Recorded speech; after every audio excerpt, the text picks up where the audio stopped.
Masipag kumayod para makaipon na magkaibigang kabataan na sina Anton at Carlos. Minsan ay may namataang kakaibang puting matching sa kagubatan nang mag-uling sila roon. Nagtalo pa ang magkaibigan tungkol sa kakatuwang matching na sabi-sabi ay mahiwaga at lubhang tuso.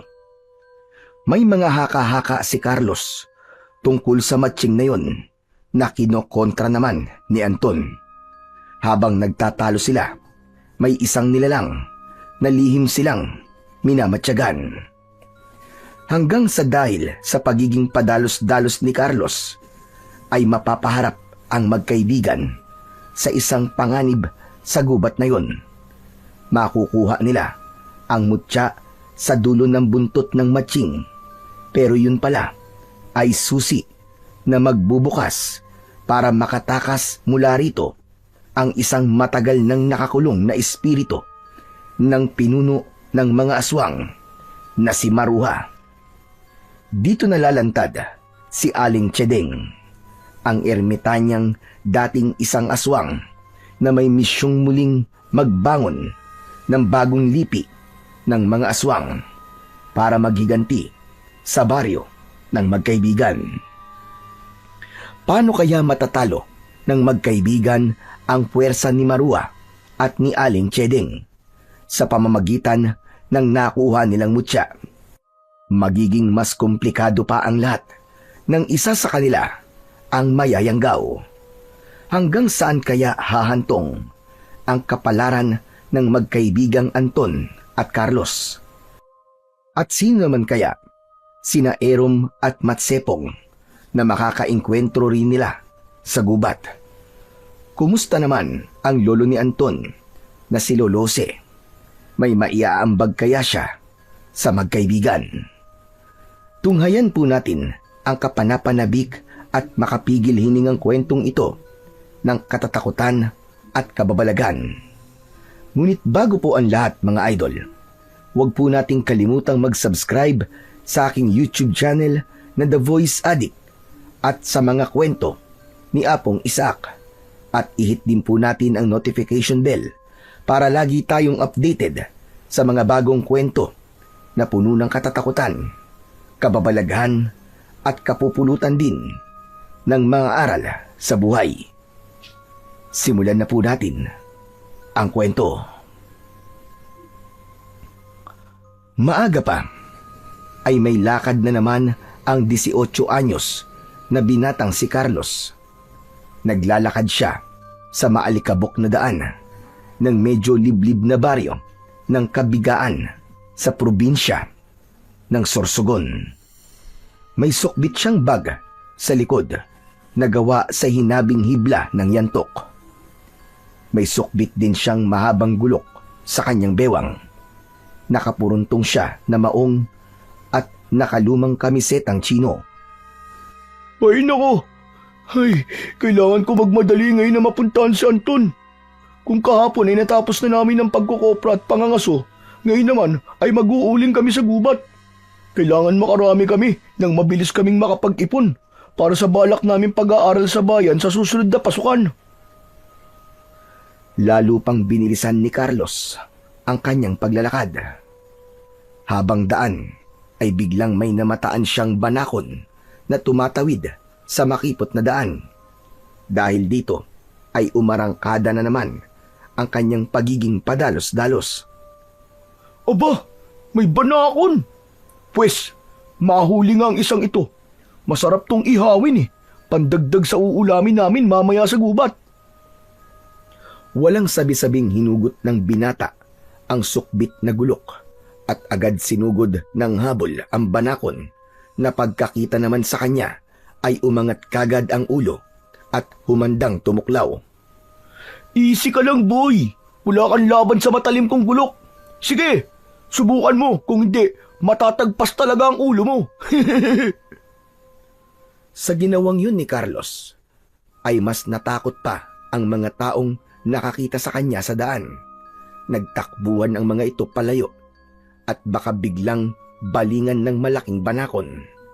Medyo nahirapan ang binata sa paghuli sa matinik na banakon. Kumuntikan pa siyang matuklaw kung hindi lang niya naiharang ang talim mismo ng gulok sa ngumanganga nitong bunganga. Ang gulok sa halip ang natuklaw nito. Anak ng lintik, muntikan pa ako dun ah.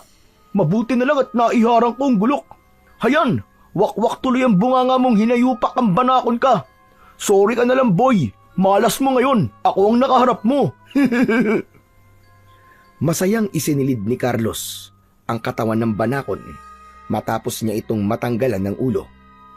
Makaraan ay itinuloy na niya ang pagpunta sa bahay ng kaibigang si Anton. Habang sisiga-sigang naglalakad, ay hindi na niya napansin ang isang pares ng mga matang masama ang pagkakatitig sa kanya. Isang matandang babaeng may hawak na mahabang tungkod at balot na balot ang ulo ng malapad na bandana. At sa wakas ay nakarating din si Carlos sa bahay ni na Anton. Si Anton ay kaedad lang ni Carlos, 18 anyos din. Ulila na itong lubos sa mga magulang. Ang tanging katuwang na lang nito sa buhay ay ang lolo nitong albularyo, ang 60 anyos na si Lolo Jose. Magandang umaga po, Lolo Jose. Gising na po ba si Anton? Ikaw pala, Carlos. Kay aga mo ah. Mukhang may lakad yata kayong dalawa ng apo ko. Opo, Lolo Jose, tama po kayo. Napag-usapan po kasi namin kahapon sa koprahan na mag-uuling kami ngayon sa gubat. Alam niyo na po, kailangan namin mag-ipon para sa balak namin pag-aaral sa bayan. Napakahirap po kaya ng buhay rito sa atin, lalo na po kung wala po kayo natapos. Pangarap po naming makaahon sa kahirapan. Abay, mabuti yan, iyo. Natutuwa ako at may pangarap pala kayong dalawa. Sandali lang, maghintay ka at gigisingin ko lamang si Anton. Mukhang napasarap ang tulog eh. Mabuti pa'y maupo ka na muna riyan. Ipaghahanda ko na rin kayo ng kape at konting maaagahan para may lakas kayo bago kayo pumunta sa gubat. Sige po, Lolo. Nalimutan ko rin po palang mag-agahan sa bahay kanina eh. Naaatat po kasi akong pumunta kagad dito para sunduin po si Anton. Teka pala, ano yung tumutulong mula riyan sa sukbit mong bag? Dugo. Aba tama. Dugo ba yan, iyo?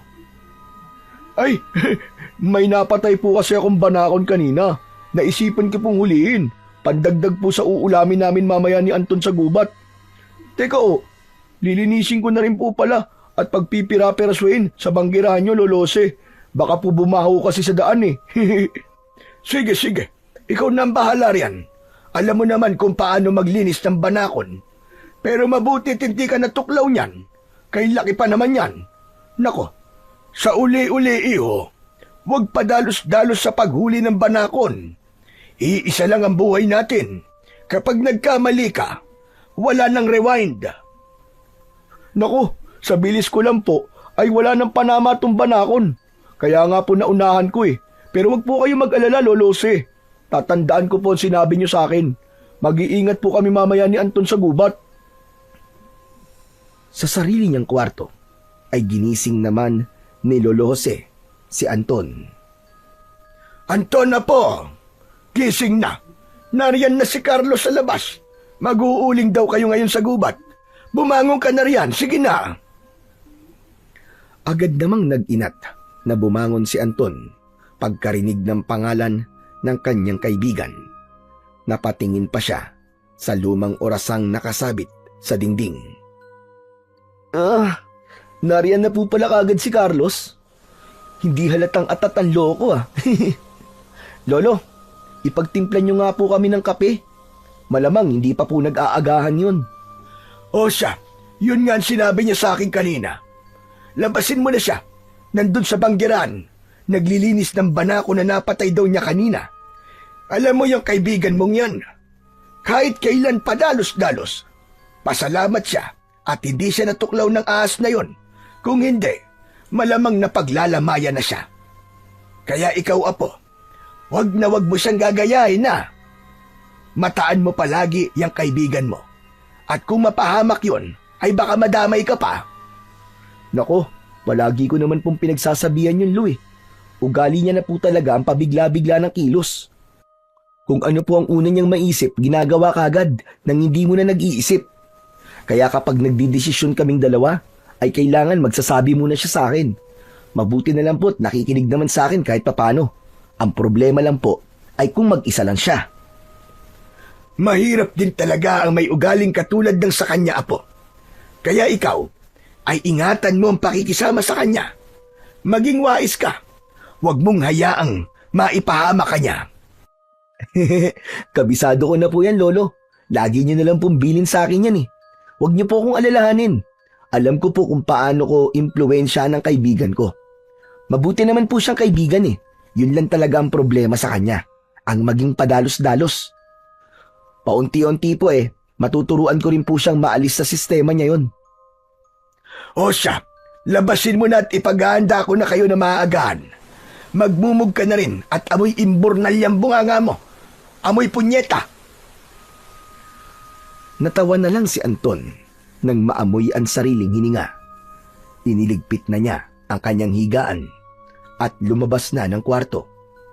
Magsasalo-salo na sila sa agahan ay masaya pa silang nagkikwentuhan.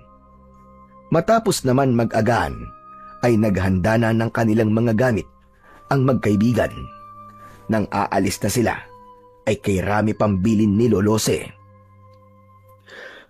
Carlos, Anton, Apo. Yung palagi kong bilin sa inyo, hani. Palagi kayong alerto sa loob ng gubat. Maging mapagmasid palagi sa paligid nyo. Mataan at pag-isipan palagi ang mga bagay na mapapansin yung kakaiba. At sa nga pala, may kakaibang matching daw na namamataan doon sa gubat. Iwasan nyo ang matching na yon. Pagkat sobrang tuso raw at baka iligaw kayo sa gubat at hindi na kayo makalabas ng buhay.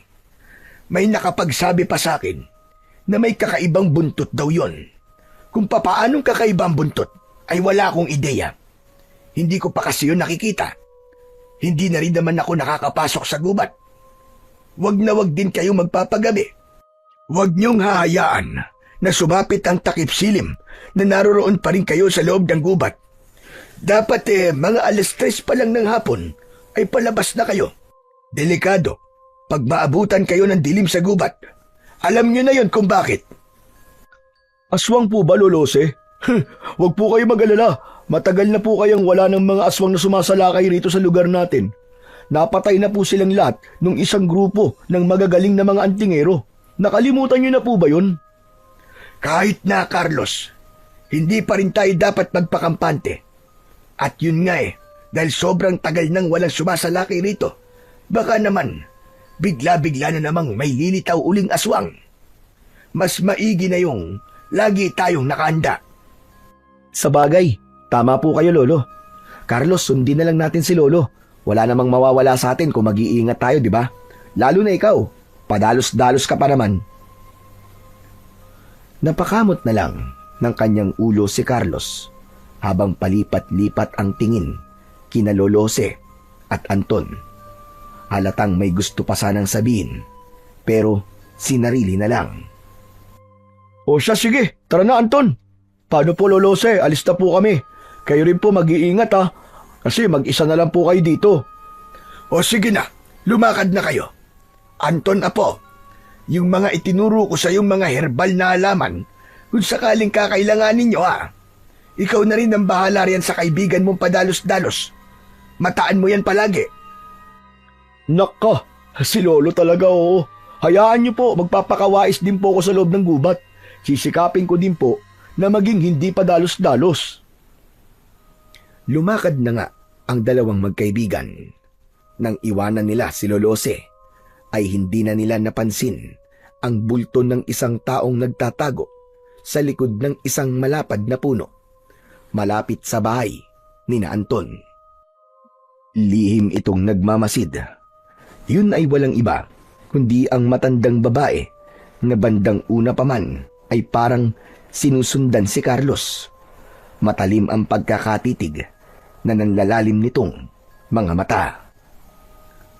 Nang nakapasok na sa gubat sina Anton at Carlos, ay naging paksa ng kanilang pag-uusap ang tungkol sa matching na binanggit ni Lolose.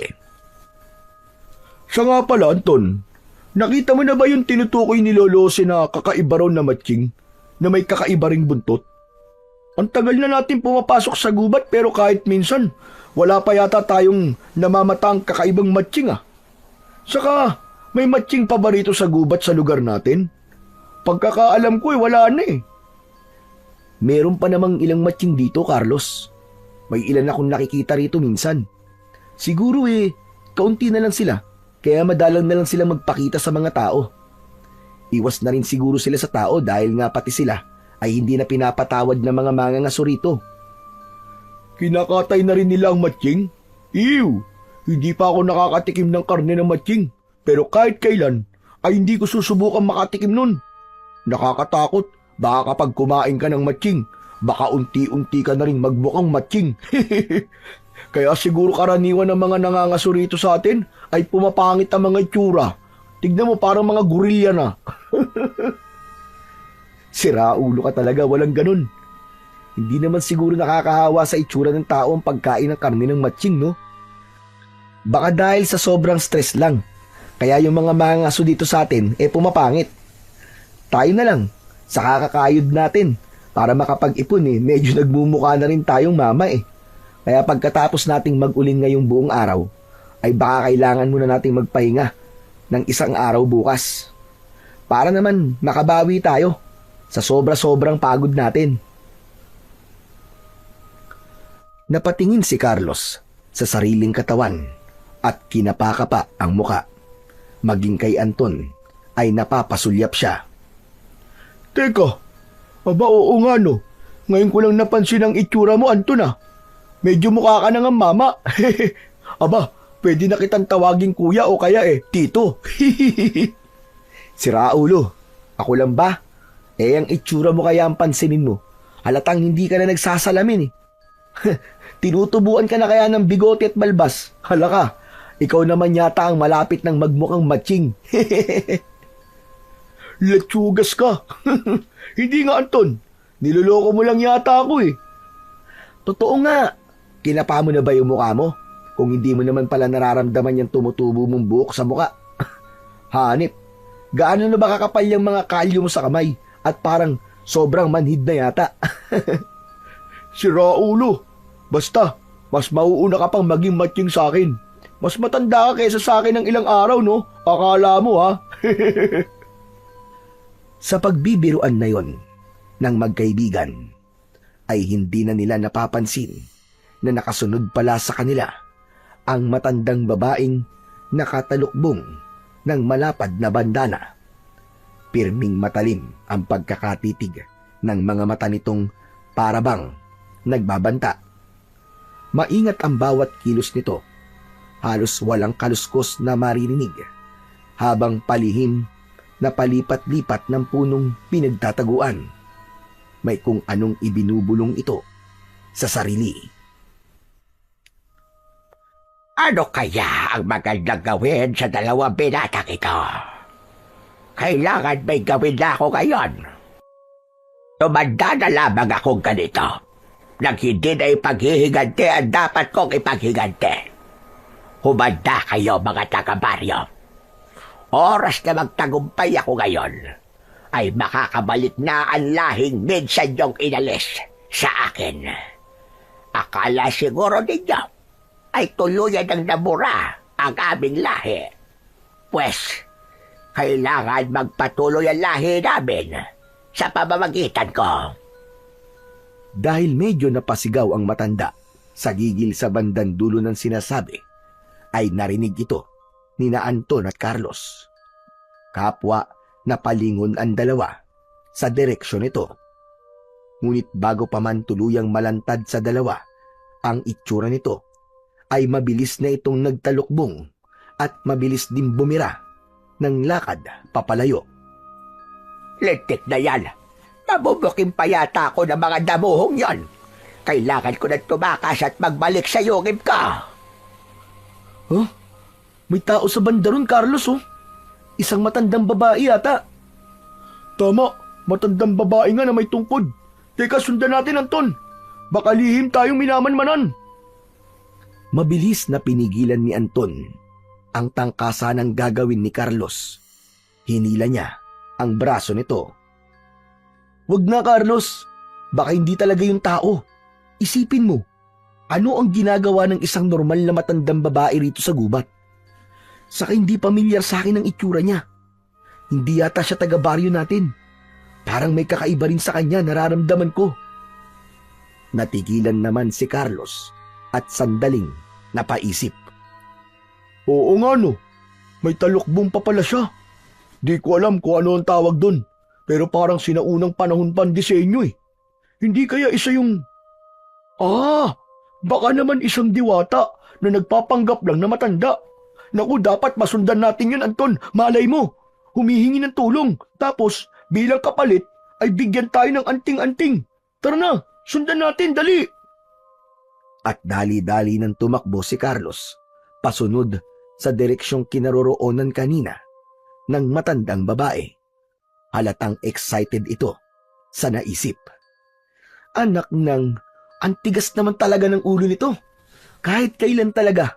Kapag tayo napahamak, Carlos ha, kasalanan mo talaga ha. Bilisan mo na lang ang pagsunod, Anton. Uy, ayun! Nakita ko na matanda, tumawid sa mga batuan sa makipot na parte ng sapa. Dalian mo, Anton! Tara! Baka makawala yun! Galit na nilingon ng matanda ang sumusunod ditong si Carlos. Maya-maya pa ay mabilis itong nagtago sa isang palumpong nang makita nitong nadapa ang binata. May dinukot ito sa bulsa ng suot na lumang duster. Isang botelyang may lamang langis.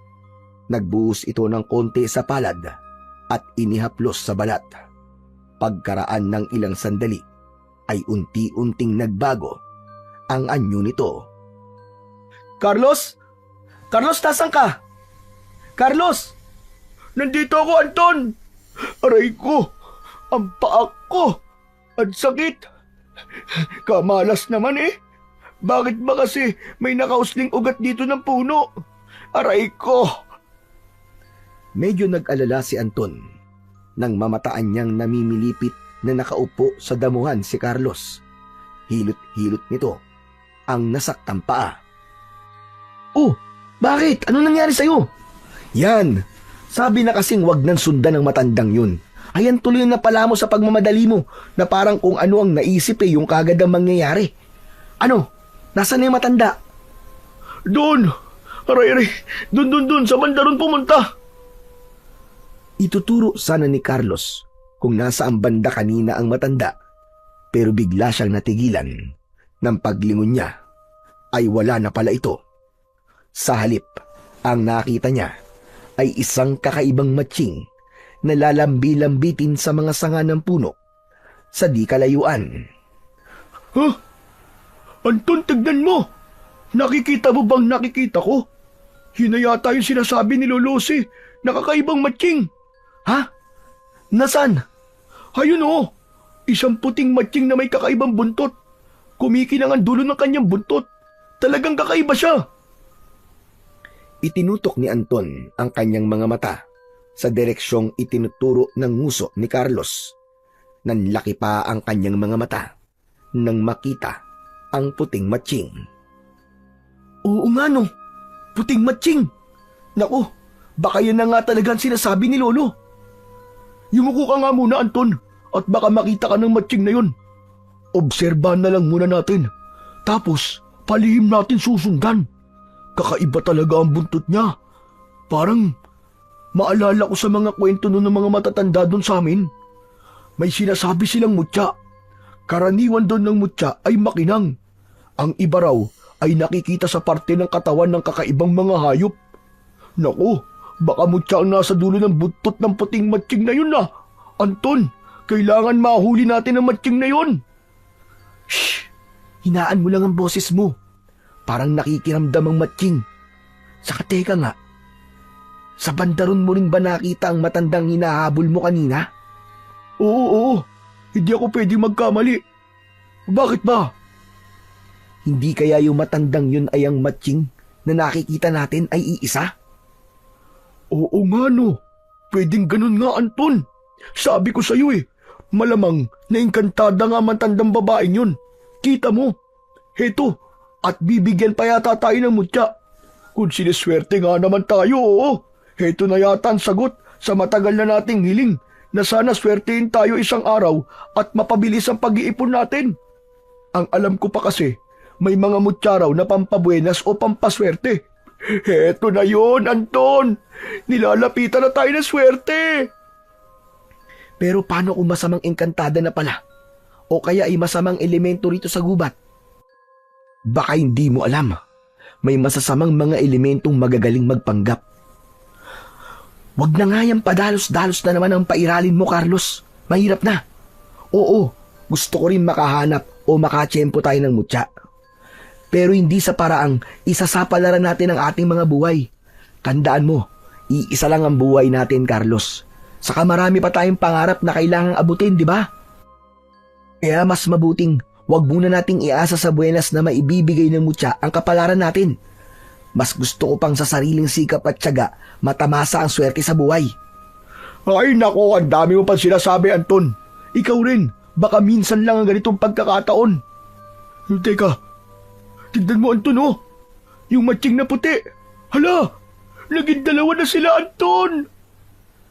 Mabilis na napalingon si Anton sa bagay na pinanlalakihan ng mga mata ng kaibigan niyang si Carlos. Totoo ngang biglang naging dalawa ang matching na kulay puti. At parehong-pareho ang mga ito. Para bang pinagbiyak na bunga. May makinang na bagay pa ring parang nakakabit sa dulo ng buntot ng isa pa. Pero may isang bagay na ipinagtataka ni Anton sa ikinikilos ng dalawang matching na yon. Matapos nga niyang panlakihan ng mga mata, ay napakunot naman ang kanyang noo. Aba, oo nga. Naging dalawa sila. Pero teka, bakit parang hinahabol ng isang isa pa? Parang takot na takot naman ang isa. Parang may mali ah. Anong mali ang sinasabi mo? Baka sadyang magkagalit sila sa isa't isa, kaya ganyan sila kumagabulan. Teka nga, at may gagawin lang ako. Umiral na naman ang pagiging padalos-dalos ni Carlos. Mabilis itong pumulot ng malaking putol na sangang namataan sa isang tabi sa damuhan. Walang sabi-sabi nitong patakbong inihagis yun sa direksyon ng isang matching na galit na humahabol sa isa pa na halatang mas mabagal kumilos. Medyo uugod-ugod na ito habang lumalambitin sa mga sanga ng puno. Langya kang matching ka? Akala mo kung sino ka may-ari ng gubat na to ha? Hetong sayo! Kung hindi ka patitigil, ay babatuin pa ulit kita! Dahil sa ginawa ni Carlos, ay naalerto ang humahabol na matching. Napalingon nito sa kinaroroonan ng binata. Mabilis nitong iginala ang mga mata at namataan naman si Anton. Naningkit din ang mga mata nito na parang taong nag-iisip. Napakamot pa ito ng baba. Ang sumunod na naging aksyon ng matching na yon ay nagmamadali itong namitas ng hilaw na mga bunga ng punong kinaroroonan. Makaraan ay nananadyang pinagbabato ang dalawang nagulat na binata. Siraulong matching to! Aray ko! Aray! Aray ko! Wisit na matching to! Ang sakit mong bato! Hustler pa! Dito, Carlos! Dito tayo! Sundan mo ako! Mukhang hindi tayo titigilan yan hanggat hindi tayo lumalayo mula sa kanya. Ikaw kasi, pabigla-bigla ka na naman. Dapat kasi, inobserbahan lang muna natin sila. Kaso binulabog mo. Paano kung magtawag pa ng ibang mga kasamahan yan? Baka kuyugin tayo dito ng mga matching. Aray ko! Siraulo talaga matching na to. Parang ako lang ang pinapatamaan ah. Ikaw kasi ang unang nambato sa kanya. Bilisan mong kumilos para hindi na tayo sundan. Huwag mo na kasi siyang lilingunin. Kita mong sumisigaw na sa galit yung matching oh. Lilingunin mo pa. Mabilis na kumilos ang dalawa. Palayo sa matching na patuloy pa rin sa pambabato ng maliliit na mga bunga ng punong bayabas. Hanggang sa tuluyan na nila itong mailigaw at hindi na sila nasundan pa. Grabing matching yun. Nalamog yata ang ulo ko ah. Napakasintado pa. Yan ang napapala ng padalos-dalos na tulad mo. Saka mabuti pang ang itinaboy tayo para wala na tayong iisipin pang mutya-mutya na sinasabi mo. Pag-uuling ang ipinunta natin dito, hindi paghahanap ng mutya, ano ka ba? Saka ayoko ng mutya. Mahirap ding magtaglay ng mutya. Ang pagkakaalam ko may responsibilidad na maaatang sa'yo kapag nagkaroon ka nun. Hindi lang basta swerte ang dala nun. Hindi pa ako handa sa ganong responsibilidad. Saka na siguro kapag tumungtong na ako sa edad na 30 o 40. Basta ako, kapag nandyan na ang pagkakataon, ay sasambutin ko na kagad. Maghihintay pa ba naman ako ng maraming taon kung nandyan na nga sa harap ko? Ikaw na rin na may sabi, di ba? Naginto ang panahon. Tapos, ikaw naman pala tong magpapalipas ng maraming panahon bago sunggaban ang pagkakataon.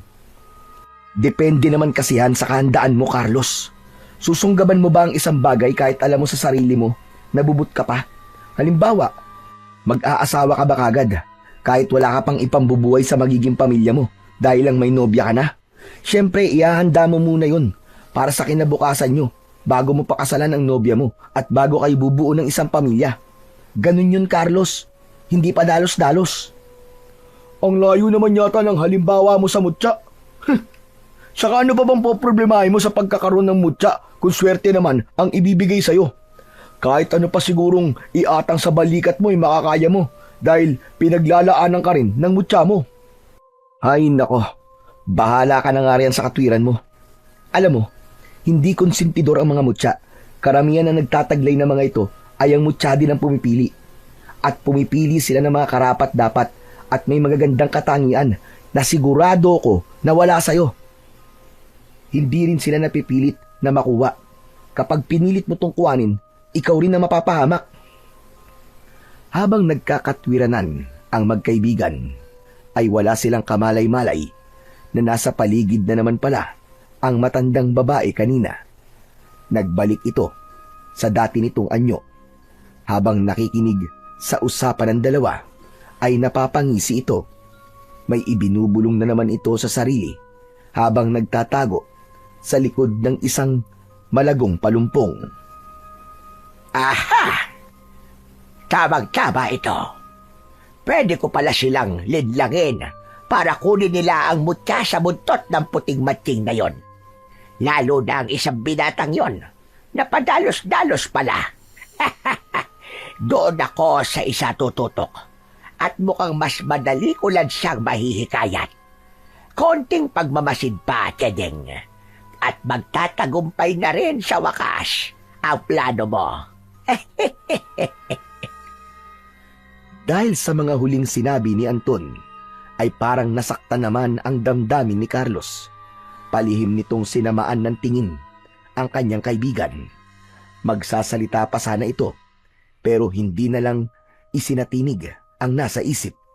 Sa halip ay bumuntong hininga na lang ito. Hayan, tama yan, Carlos. Magalit ka sa kaibigan mo. Siguro naman ay sapat na yan para sa balak ko sa inyong dalawa.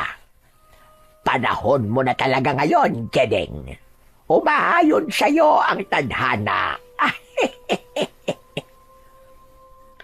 At nagtuloy na nga sa pag-uuling ang dalawang binata. Sa kasagsagan ng kanilang ginagawa ay naging hindi madaldal si Carlos na naging pabor naman para sa binatang si Anton. Kada may inuutos ang huli, sa una ay basta na lang sumusunod. Palagi itong palihim na nakairap sa huli. Kasabay nito ay panaka-naka itong lumilinga-linga sa paligid. Halatang inaabangan ang muling paglitaw ng puting matching. Oh, Anong nililingon-lingon mo riyan, Carlos? Inaabangan mo ba yung puting matching? hindi ah. Saka wala ka na ron. Mabuti pa ituloy na lang natin itong pag-uuling para mabilis tayong makarami. Oh, tignan mo yung apoy sa banda mo. At baka kumalat. Naku, baka matupok itong buong gubat sa pagpapabaya mo, Anton. Sa pagkakataong yon, ay si Anton naman ang napapasimangot sa napapansin sa kanyang kaibigan. Palihim niyang tinatansya kung ano kaya ang binabalak nito. Nilinga-linga din niya ang paligid ng gubat. May naririnig siyang kung ano-anong kaluskos at mga huni ng ibon. Kahit paano ay nabunutan siya ng tinik sa dibdib nang wala siyang narinig na huni ng matching. Samantala ay walang kamalay-malay ang magkaibigan, pati na ang nagtatagong si Aling Chedeng. Nasa itaas pala ng isang mataas na puno ay nagmamasid ang totoong kakaibang puting matching na ginaya ni Aling Chedeng bandang una. Naniningkit na naman ang mga mata nito at nag-iisip habang pahimas-himas ng baba. Mas minamataan nito si Aling Chedeng. Makaraan ay nagpalipat-lipat naman ang tingin nito kina Anton at Carlos na parabang may tinitimbang sa dalawa. Biglang nagliwanag ang aura ng matching nang may kung anong sumagi sa isip. Dali-dali itong walang ingay na nagpabitin-bitin sa pagitan ng mga sanga ng puno at nagpakalayo-layo. Ang pinuntahan nito'y isang parang punong balete, pero hindi puno ng balete. Napapalibutan ito ng mga baging ng halamang makabuhay. Paglambitin ng puting matching sa punong yon, ay lumikha ito ng kakaibang ingay na parabang may tinatawag mula sa loob ng puno. Walang ano-ano'y biglang lumitaw ang isang engkantadong may muka at katawan ng tao, ngunit may ilang parteng parang sa matching tulad ng tenga nito. Ang mabalahibo nitong mga kamay at paa at may mahaba ring buntot. Ito ay walang iba kundi si Erom, ang engkantado ng mga matching sa gubat. Kinausap ni Erom ang matching. Ang boses nito'y mataginting. Anong balita, Matsepong? May banta ba sa susing mutya na ikinabit ko sa buntot mo at nadalaw ka rito sa baluarte kong puno? Umungol-ungol at sumenyas-senyas ang matching na tinawag ni Erom na si Matsepong. Inintindi yung maigi ng engkantado. Aba, at meron palang lumitaw na natitira pang kampon ng mga aswang. Isang matandang babae na nagtatago sa sekretong yungib dito sa gubat. Aba, bakit hindi ko man lang siya natutunugan? Pwes, panahon na, Matsepong, para gamitin mo ang iyong katusuan. May maimumungkahi ka bang magandang dapat nating gawin para makontra ang matandang yon sakaling magtagumpay ang kanyang balak na makuha ang susing mutya sa iyong buntot? Muling umungol at sumenyas si Matsepong. Ano ka mo? May dalawang binatang nag-uuling dito sa gubat na nakakita sa matanda. Malamang nga ay may binabalak ang matandang yon. Tama ka. Posible ngang gamitin niya ang kahinaan ng isang binatang yon na sabi mo ay padalos-dalos. Ayos, Matsepong. Maganda ang suwestyon mo. Tusok ka nga talaga. Sige, yun mismo ang gagawin natin. Pinagana ni Erom ang taglay niyang kapangyarihan na nasa kanyang humahabang puting buntot. Iwinasiwas niya ito sa ere, sa kanyang likuran. Kada wasiwas nito ay may lumalabas na manipis na puting usok. Ilang saglit lang ay may lumitaw na isang nilalang sa kanyang likuran. Namangha si Matsepong nang makita ito. Samantala, sa kubo naman na kinaroroonan ni Lolose, abala ang matanda sa pagluluto ng matatanghalian. Wala siyang kamalay-malay na lihim pala siyang pinagmamasdan ng puting matching ni Erom. Humuhuni ito ng kakaibang tunog upang tawagin ang pansin ng matandang lalaki. Teka, ano bang tunog yun? Parang tunog ng isang matching. Nako, matignan nga at baka yun ay yung kakaibang matching na sinasabing pag-alagala sa gubat at bihirang mamataan. At baka siya na ngayon dahil kakaiba ang tunog niya. Nakita kagad ni Lolo Jose ang puting matching na pasabit-sabit sa mababang parte ng punong malapit sa kubo. Agad siya nitong sinenyasan na lumapit. Nako, pinapalapit ako ng matching na to. Aba, susundan ko ba o hindi? Ang alam ko ay tuso raw ang kakaibang matching na to. Pero mukhang mabait naman siya. Ano kaya ang mangyayari sa akin kung subukan kong lumapit? Diyos ko, hindi pwede at baka kung ano ang gawin sa akin ng matching na ito. Muling sumenyas ang matching kay Lolose na lumapit dito.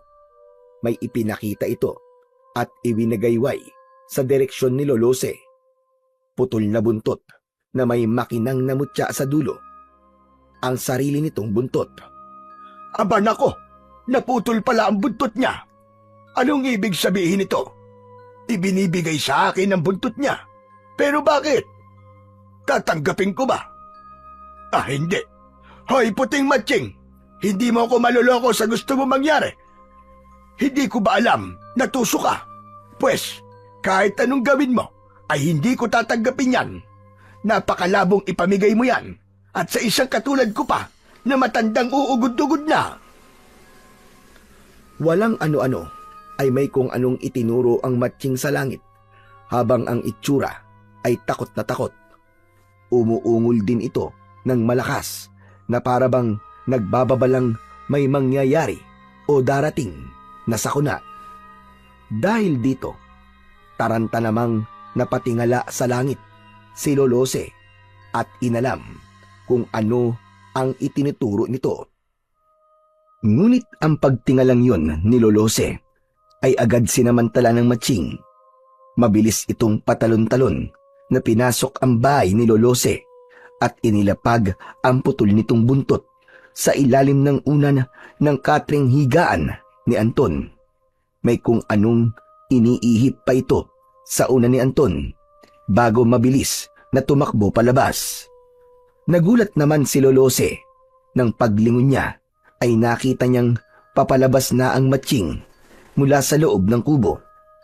Mabilis niya itong hinabol at binugaw palayo. Leche ka, matching ka! Mukhang inisaan pa yata ako. Baka kung ano na ang kinuha sa bahay. Baka may kung anong ginawa. Nako, mahirap na. Matignan nga ang buong bahay. Mabilis na pinasok at tinignan ni Lolose ang bawat sulok ng kubo. Kada detalye ay hindi niya pinalampas. Nang mapadako siya sa kwarto ng apo, ay biglang naningkit ang kanyang mga mata. Paano ay nakaramdam siya ng kakaiba. Teka, parang may kakaiba akong nararamdaman dito sa kwarto ni Anton. Biglang umalinsangan. Tapos, teka, minamali ba ako ng pandinig ko? Parang may bumubulong sa akin. Saan ba nanggagaling yung parang bulong na yun? Kung saan-saang banda, itinutok ni Lolose ang kanyang tenga para marinig ng malinaw ang bulong na naririnig. Hanggang sa mapaupo siya sa katring higaan ni Anton. Uy, mukhang dito sa unan ni Anton nanggagaling ang bulong. Biglang nanlaki ang mga mata ni Lolose nang marinig niyang parang kinakausap siya ng bulong. Ang tinig nito ay mataginting.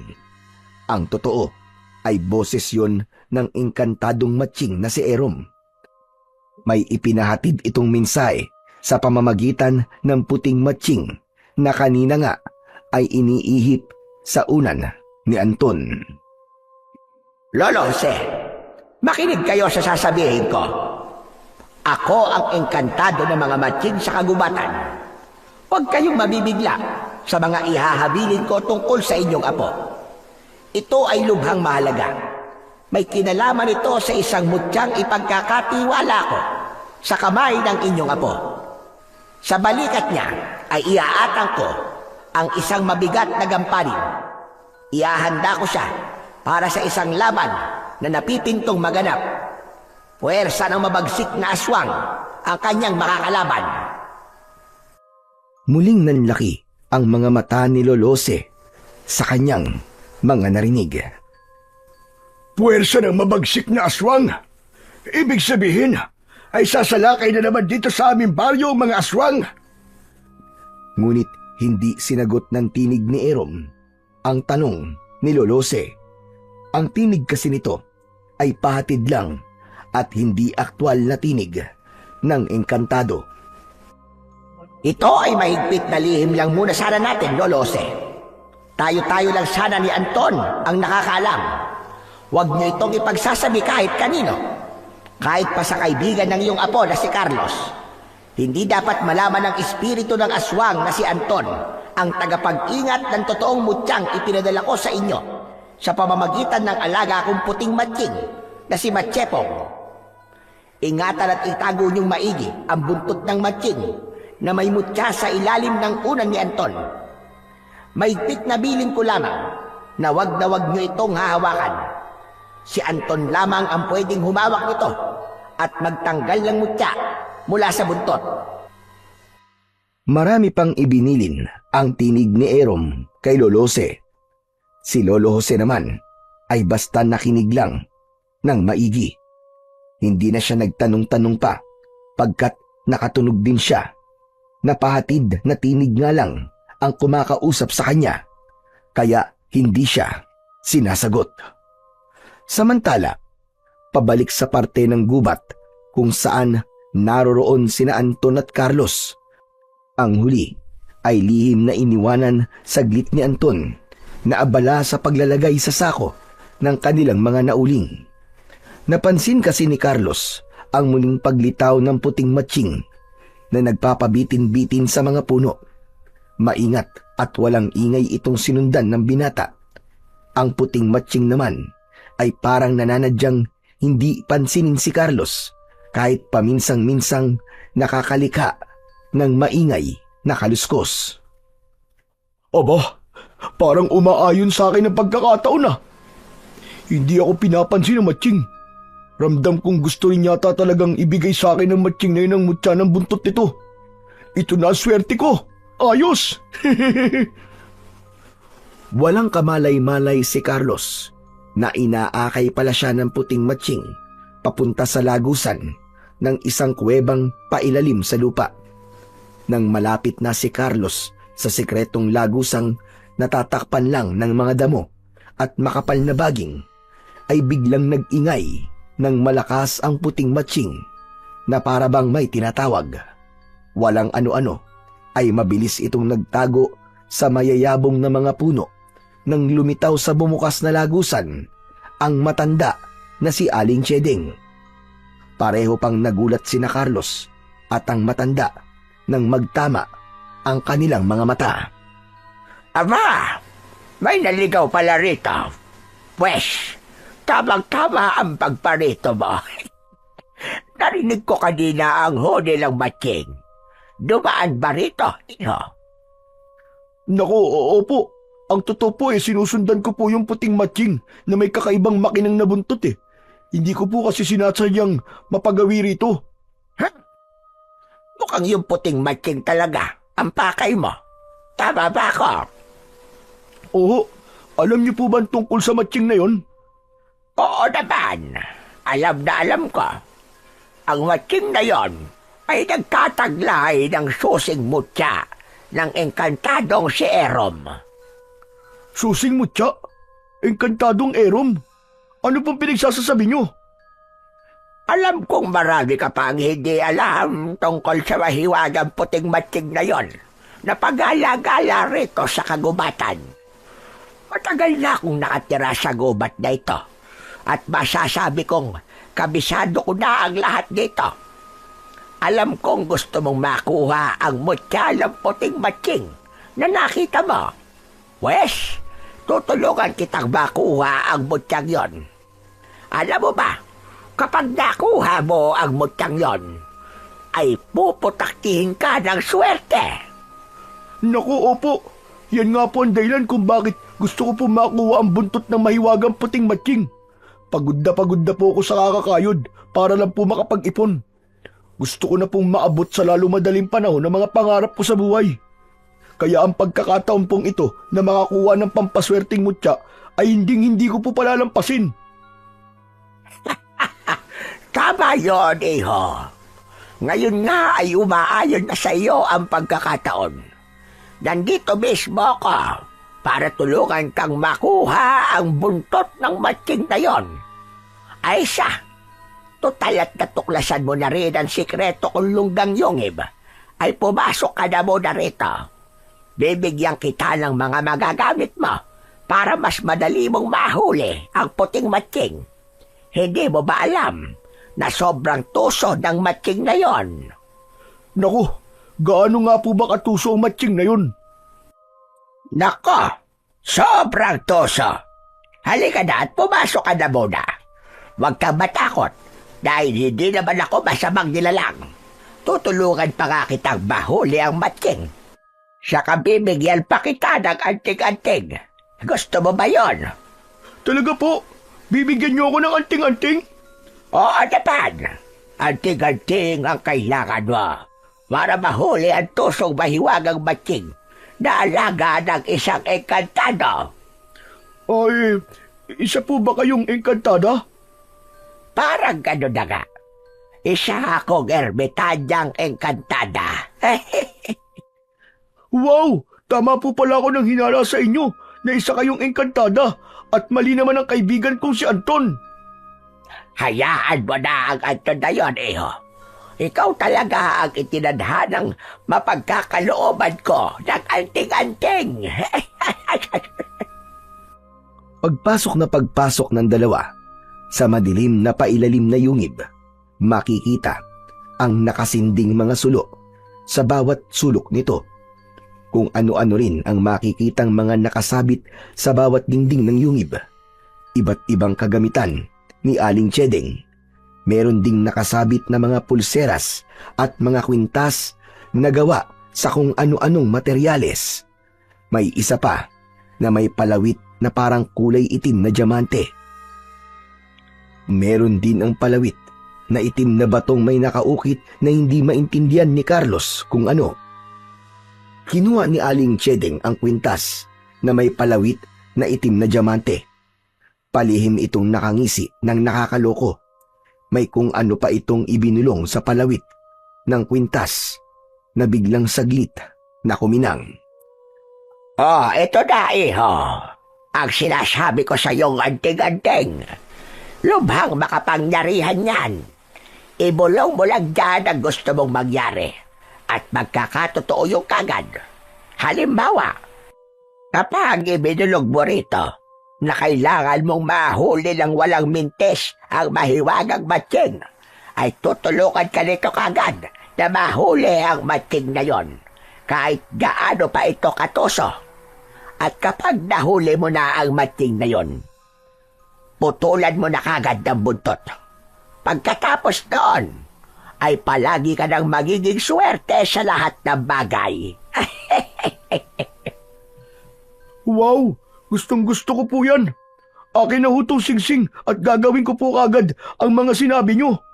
Kailangan ko na rin po lumabas kagad dito sa kuweba para mahanap ko na po kagad ang matching. Naku, salamat po talaga rito ha. At nagmamadali na ngang lumabas ng yungib si Carlos. Ang mga mata niya ay kumikislap at hindi na halos mapalis-palis sa bibig ang maluwang na pagkakangiti. Hindi na niya napansin ang kakaibang titig sa kanya ng matandang ermitanya na si Aling Chedeng. Tila nadismaya ito sa agad na pag-alis ng binata. Ang gaspag naman ang ugali ng lokong yon. Sariling interes lang pala ang iniisip. Nakuha lamang ang kailangan ay umalis na lamang ng ganon-ganon. Di bale, ang pangit mo ring ugali ang magpapahamak sa iyong damuho ka. Buset, saka ayos na rin pala yun. Kahit paano, ay magiging instrumento ko naman siya para muling makawala ang espiritu ni kamahalang inang Maruha, ang mabagsik na reyna naming mga aswang. Pasasaan ba? At sigurado kong sa akin sasasadib. Sa wakas, muli na namang maibabalik ang naiwala kong pagkaswang. At siyempre, ay ipapakalat kong muli ang aming lahi. Marami akong yayang gawin.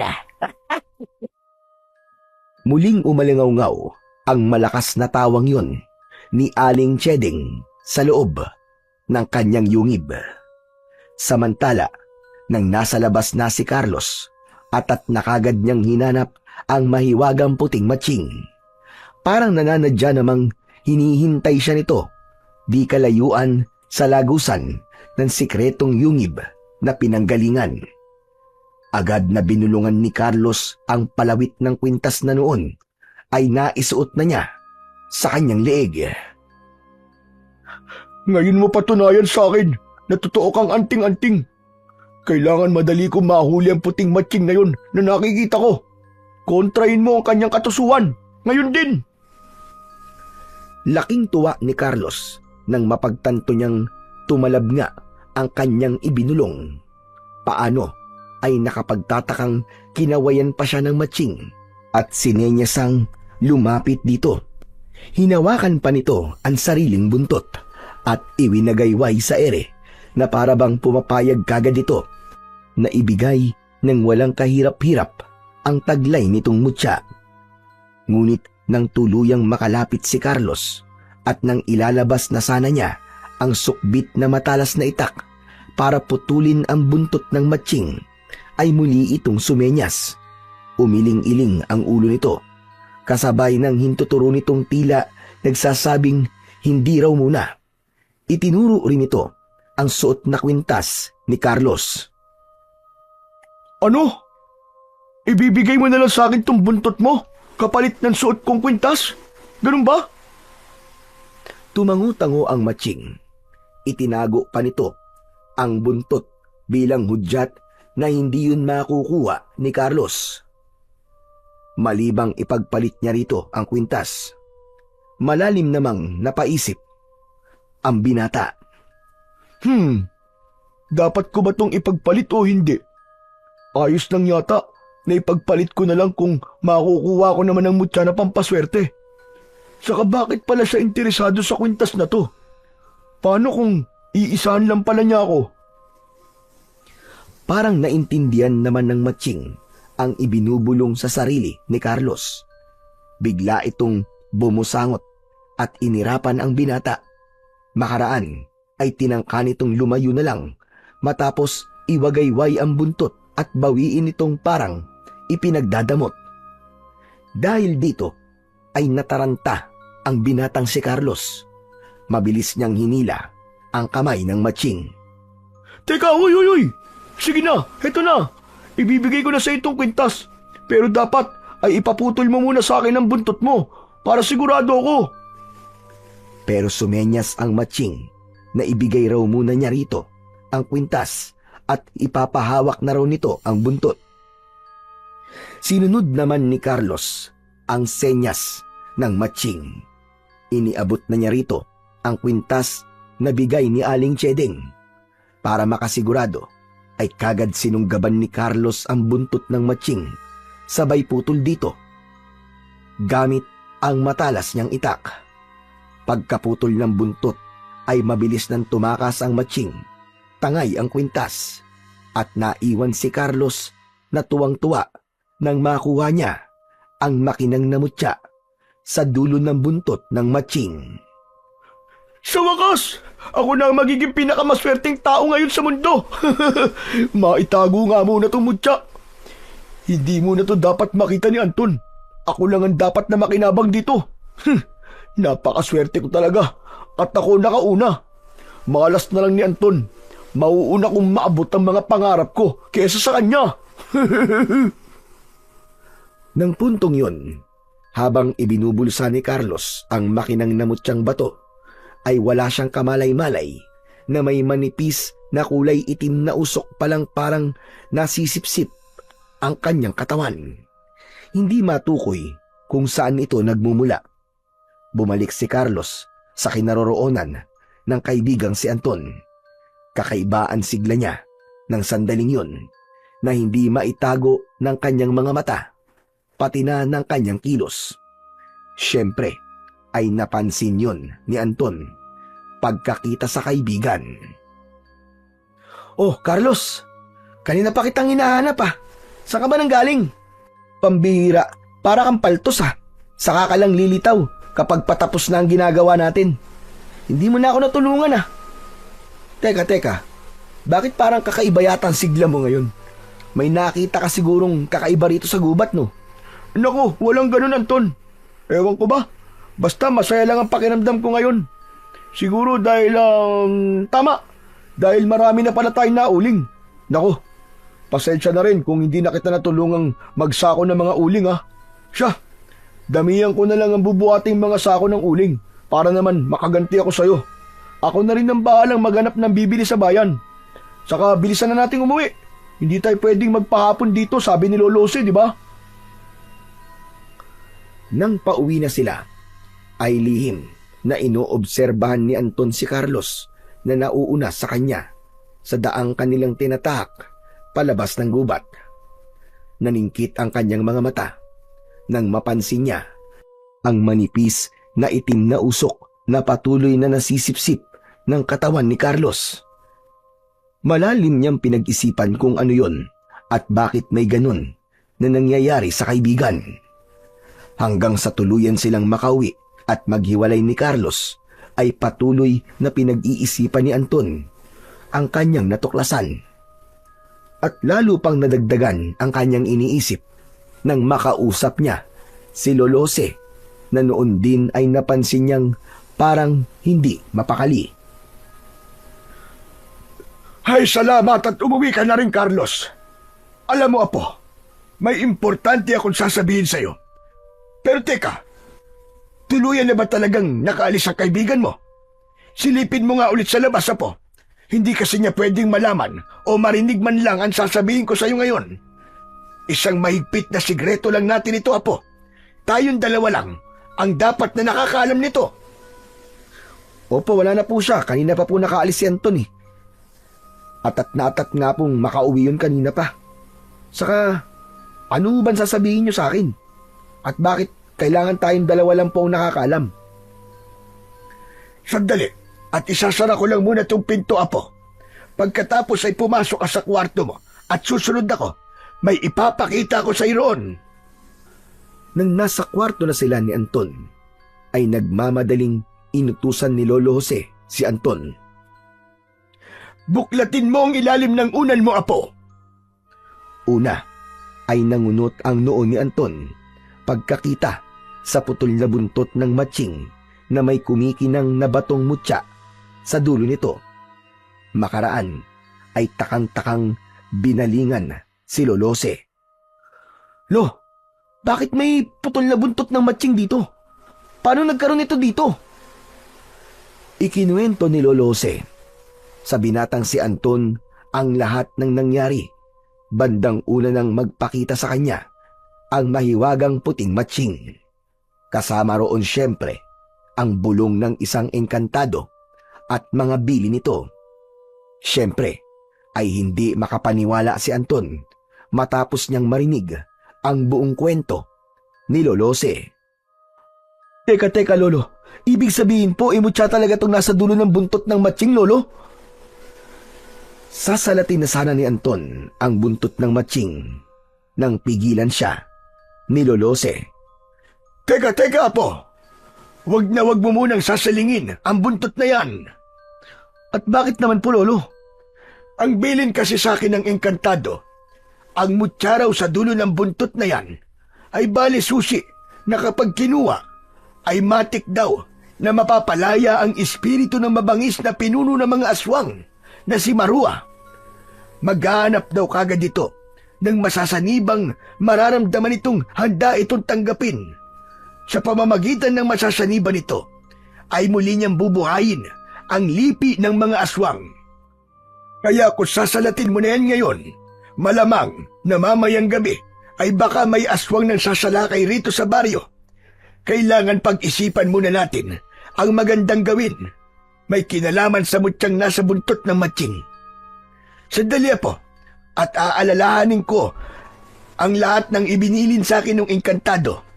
Mukhang nakalimutan ko lang iba. Teka, oo nga pala.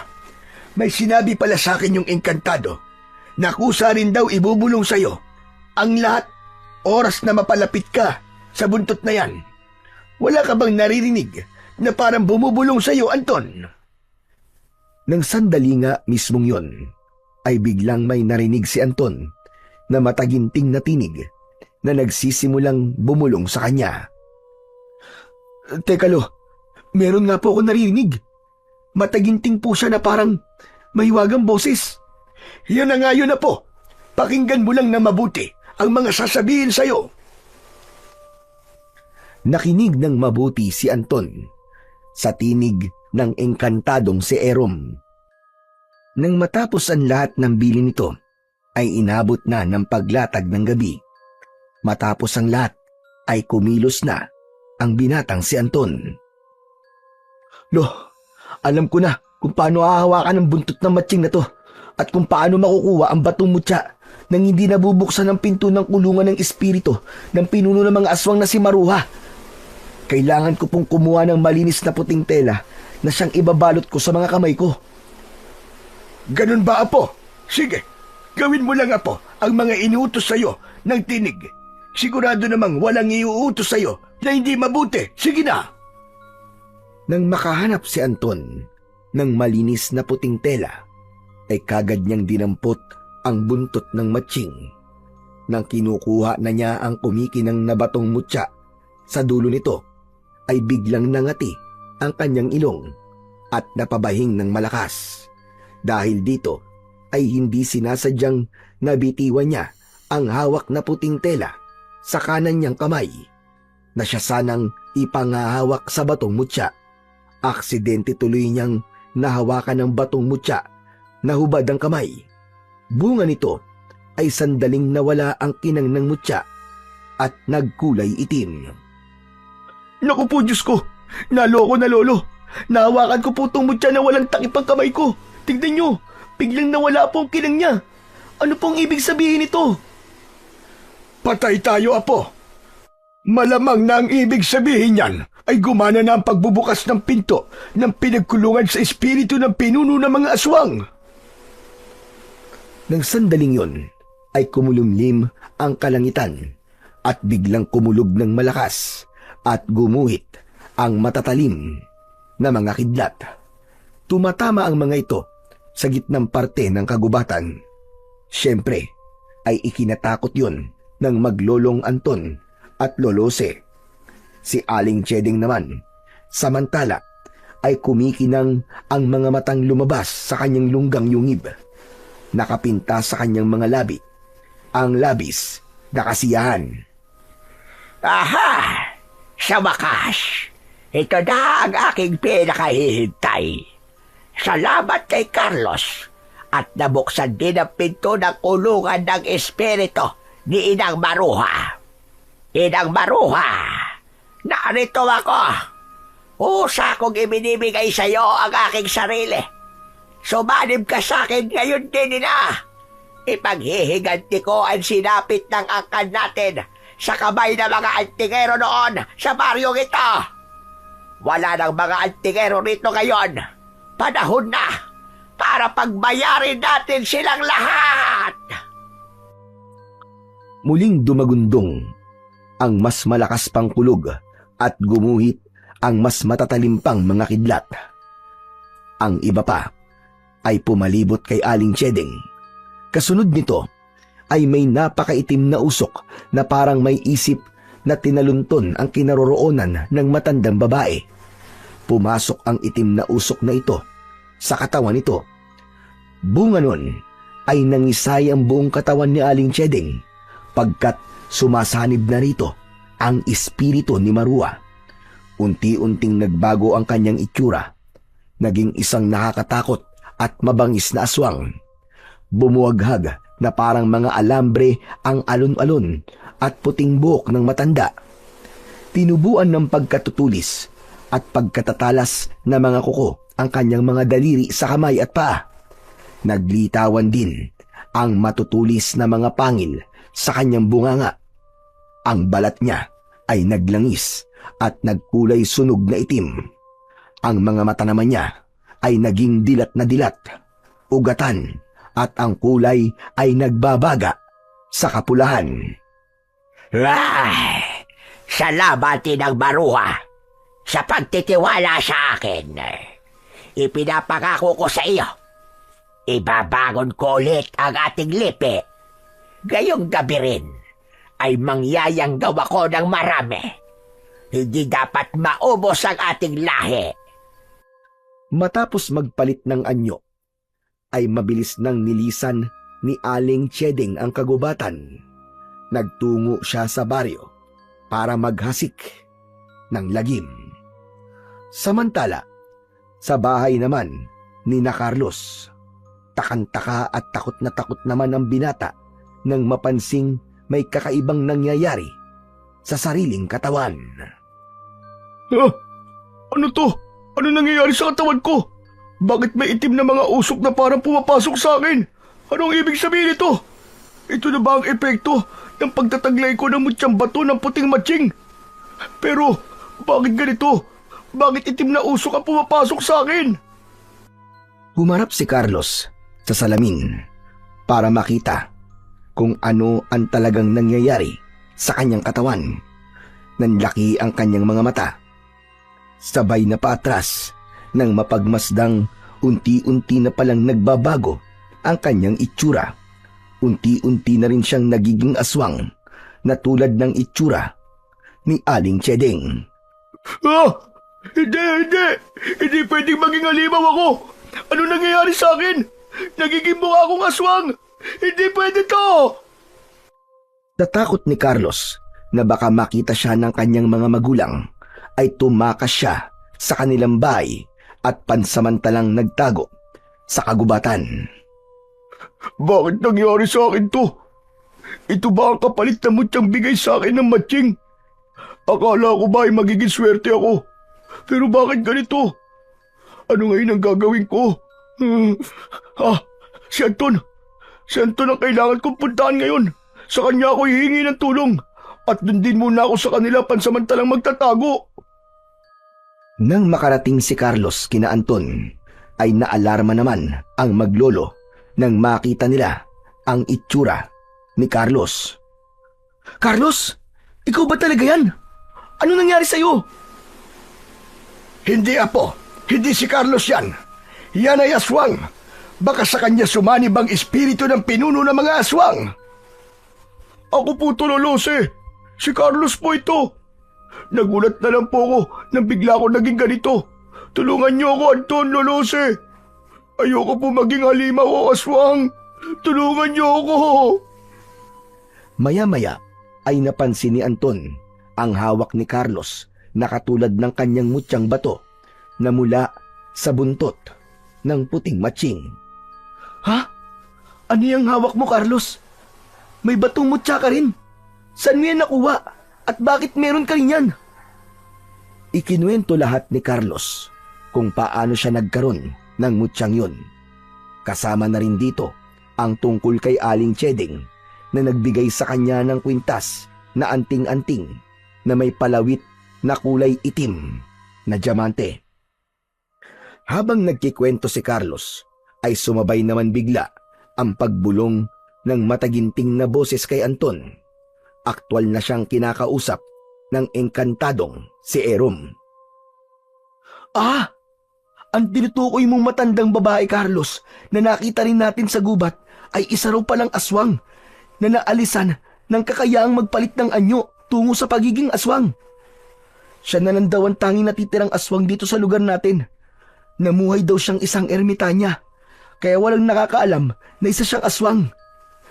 Ngayong gabi raw mismo ay sa kanya sumanib ang espiritu ni Maruha at ilang bahagi ng kanyang itim na espiritu ay nasipsip daw ng katawan mo, Carlos. Nahawaan ka na ng pagiging aswang. Nayanggaw ka. Sa kanyang mga narinig ay sobrang nagulat si Carlos. Halatang hindi siya makapapayag. Ano? Nahawaan ako ng pagiging aswang. Pero bakit ako?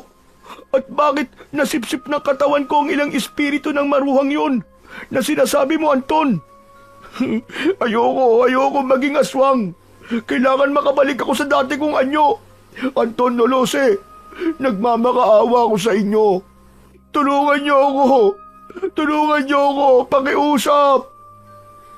Niloko ka na matandang babae, Carlos. Kaya ka napasukan ng espiritu ng kanilang pinuno ay dahil sa anting-anting na kwintas na ibinigay niya sa'yo. Nasaan ba ang kwintas na yun? Kailangan may gawin daw tayo sa kwintas na yun para makontra at maibalik ka pa sa dati. Pero naibigay ko na yun, Anton. At naipagpalit sa puting matching para dito sa mutyang to. Ito namang mutyang to, hindi ko alam kung bakit hindi gumagana. Akala ko isiswerte na talaga ako. Pero mukhang kabaligtaran na nangyayari. Tulungan niyo ako. Oo kasi, yan ang napapala mo, Carlos, dahil sa pagsuway mo sa biling ko sa yung wag padalos-dalos. At kung may balak kang gawin, ay sabi ko sa yung ipaalam mo muna sa akin. Ang tigas kasi ng ulo mo eh. Hindi ka nakikinig eh. Paano ngayon ang gagawin natin para maibalik ka pa sa dati? Samantala, nang sandaling yun, ang matching na nagpakita dati kay Carlos ay isa lang palang kopya ng alagang matching ni Erom na si Matsepong. Isa yun sa naisip na paraan ng tusong matching na sinunod naman ng engkantado. Kasalukuyang nagpupulong ang engkantado at ang naging dalawang katauhan ni Matsepong. Ngayon ay nakuha na natin itong kwintas ng matandang ermitanya na yon, na isa palang natirang aswang na akala ko ay tuluyan ng naubos ng grupo ng mga antingero noon. Marami tayong magagawa sa pamamagitan nito laban sa puwersa ni Marua na ngayon nga ay nakalaya na sa kanyang kulungan. Ngunit delikado ngayon ang binatang pinagkalooban natin ng totoong susing mutya, Matsepong. Kailangan ko siyang gabayan. Ito ang kwintas, Matsepong. Ikaw na muna ang bahala riyan. Naikarga ko na rin lahat sa isip mo ang tungkol dyan, pati ang kailangan mong kapangyarihan para mabaliktad ang paggana niyan. Ikaw na rin ang bahala sa kaibigan ni Anton na si Carlos. Sige na, kailangan na natin kumilos kagad bago tuluyang makapaggasik ng lagim ang matandang ermitanya at si Marua. Maliksing agad na kumilos si Matsepong at ang kopya nito. Pumaroon kagad ang mga ito sa baryo. Si Erom naman ay kagad nag-concentrate para tukuyin ang kalagayan ni Anton at para makipagtalastasan dito sa pamamagitan ng batong mutya. Sa baryo naman ay nagkakagulo na ang mga tao dahil sa pagsalakay ni Aling Chedeng. Talagang wala siyang inaksayang panahon. Bawat mamataan niya sa baryo ay sinusugod kagad niya at pinagkakakagat sa leeg. Halata ang pakay niya, hindi lang para manlapa, kundi ang mangyanggaw ng mga bagong magiging aswang na tulad niya. Takot ang mga kalalakihan na labanan siya, pagkat lubha siyang malakas, maliksi at mabangis dahil sa nakasanib sa kanyang espiritu ni Marua. Mga hayop kayong mga taga-baryo kayo! Ngayon ang gabi ng aking paghinante. Lahat kayo ay gagawin kong mga aswang. Wala akong ititira sa inyo. Lahat kayo ay magiging mga aswang. Talagang matindi ang kamandag ng laway ni Aling Chedeng. Bawat makagat nito ay kaagad-agad nangingisay at nagpapalit ng anyo at nagiging aswang. Binabalingan kagad ng mga ito ang lalo pang nagkakagulong mga tao. Hiyawan doon, hiyawan dito, takbuhan doon, takbuhan dito ang mga tao. Kanya-kanya silang tago sa ligtas na mga lugar. Sige, mga bagong yagdaw, libutin nyo ang buong baryo at hawaan ang lahat. Buong baryong ito ay magiging baluarte ng mga aswang. Hanapin ninyo ang lahat ng nagtatago. Pagbalik sa kubo ng maglolong Anton at Lolo Jose, katakot-takot na kumusyon din ang nangyayari. Bigla na lang nag-ulul si Carlos pagkat noon ay tuluyan ng naging isang mabangis na aswang. Inatake nito si Lolo Jose. Mabuti na lang at naging maagap si Anton. Mabilis siyang nakahagilap ng mahabang 2x2 na pinagtatarangkan nila sa pintuan. Yun ang iniharang niya kay Lolose, kung kaya hindi ito nasunggaban ng nanggigigil na si Carlos. Ibinuhos ni Anton ang buo niyang lakas para itulak ang kaibigan si Carlos palayo sa takot na si Lolose. Lolo, bilisan nyo! Magtago kayo at magkulong sa kwarto nyo! Dali! Isara niyong maigi ang pinto at tarangkahan para hindi kayo mapasok! Bilisan nyo na! Pero paano ka, Apo? Baka malapa ka ni Carlos! Ako na pong bahala rito, Lo. Hihintayin ko na lang po ibubulong sa akin ng engkantado. Hindi ko pa po alam kung paano pa pagaganahin ng mutya. Sige na po! Diyos ko, mag-iingat ka, Apo. Huwag mong hahayaan na makagat ka ng Carlos na yan. Pagkakaalam ko, ay nakakahawa ang kagat ng aswang. Baka mayanggaw ka. Alam ko po, Lo. Sige na po, magtago na po kayo sa kwarto. Huwag po kayong lalabas hanggat hindi ko kayo sinasabihan. Sige na po, magmadali na po kayo. Matapos masunod ni Lolose ang utos ni Anton, ay hinarap na ng huli ang nag-uulol na si Carlos. Halatang uhaw na ito sa dugo, pagkat malalakas ang bawat pagsingot nito sa singaw ng sariwang dugo ni Anton. Pilit idinadamba ni Carlos ang mga kamay na tinubuan ng matutulis, matatalas at nangingitim na mga kuko. Ngunit hindi nito magawang makalmot man lamang si Anton. Higit kasing mas malaki ang pangangatawan ni Anton, kung kaya higit pa rin siyang mas malakas sa kabila ng parang dumoble ang lakas ni Carlos dahil sa pagiging aswang nito. Carlos, ano ba? Itigil mo na to, kaibigan mo ako. Kontrolin mo ang sarili mo, paglabanan mo. Ayaw mong lumala ang pagiging aswang mo. Kung hindi mo kokontrolin yan, ay lalong mahihirapan tayong ibalik ka sa dati. Carlos! Taglit na natigilan si Carlos. Napasingasing siya ng malakas. Sobra ako nauuhaw at nagugutom, Anton. Hindi ko mapigilan ito dahil naaamoy ko ang sarap ng samya ng sariwa mong dugo at laman. Hindi ko maintindihan. Pero parang katagal ko ng sobrang gutom na gutom. Para akong mamamatay kung hindi ko pagbibigyan ng sarili ko, Anton. Sabihin mo nga sa akin, paano ko mapipigilan to? Lumingalinga sa paligid si Anton hanggang sa mamataan niya ang ilang nakakulong na mga hayop sa may kusina. Mga napangaso nila noong nagdaang isang araw pa. May natira pa sa mga ito. Alam ko na, Carlos. Sa kusina, may mga hayop pa doon na natira mula sa mga nahuli natin noong nagdaang araw. Ang mga yun na lang muna ang lapain mo. Magkasya ka na lang muna sa paglapa ng mga hayop.